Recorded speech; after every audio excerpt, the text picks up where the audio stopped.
नाश्ता करून आला नसाल तर इथे नाश्त्याच्या सोयीसाठी अनेक टपऱ्या आहेत. त्या टपऱ्यांवरती सुद्धा आपण नाश्ता करू शकतो. बाहेरच्याच बाजूला आहे.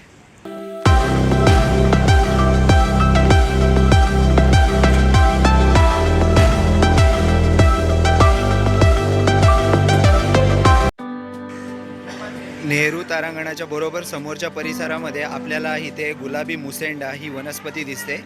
संपूर्ण सगळ्या कुंड्यांमध्ये गुलाबी मुसेंडा इथे ठेवलेला आहे.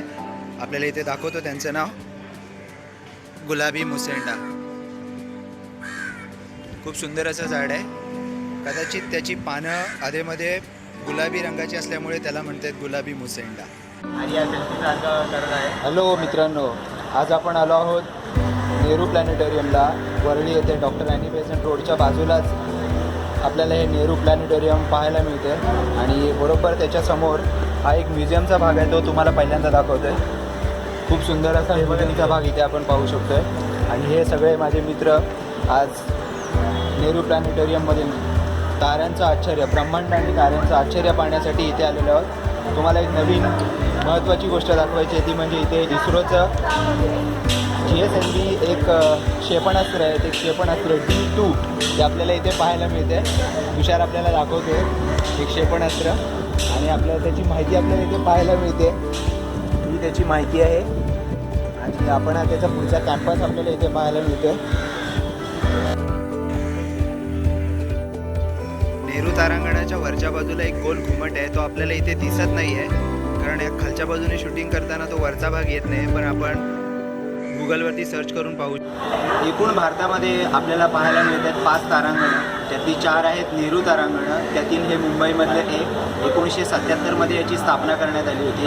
आणि आपल्या आशियातील सगळ्यात मोठं नेहरू तारांगण हे पुण्यामध्ये आहे आणि त्याची स्थापना झाली होती 1954मध्ये. आणि एक आहे ते जवाहरलाल, ते आहे अलाहाबादमध्ये. आणि आपण हे वरळी येथील डॉक्टर ॲनी बेझंटच्या जवळचं तारांगण आपण इथे पाहतो, Nehru planetarium.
My weight on earth 74 kg.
Nehru तारांगणातील आपण शो पाहून आलेलो आहे. अक्षय, तुला शो कसा वाटला? असम एकदम असम. तुला कसा वाटला? शो कसा वाटला? शो कसा वाटला? जॉग्राफी सुधारली. नेहरू तारांगणाच्या बरोबर पाठच्या बाजूला इथे कॅन्टीन आणि ड्रिंकिंग वॉटरची सोय केलेली आहे. आपल्याला इथे कॅन्टीन पाहायला मिळणार आहे. म्हणजे आपण सपोज बाहेरून कुठून आलो तर आपल्याला कुठे बाहेर नाश्ता वगैरे करण्याची गरज नाही. इथे सुद्धा मस्त मोठ्या प्रमाणात ही कॅन्टीन आपल्याला पाहायला मिळते. Magic bubbles. तू घेऊन टाक तुला पाहिजे.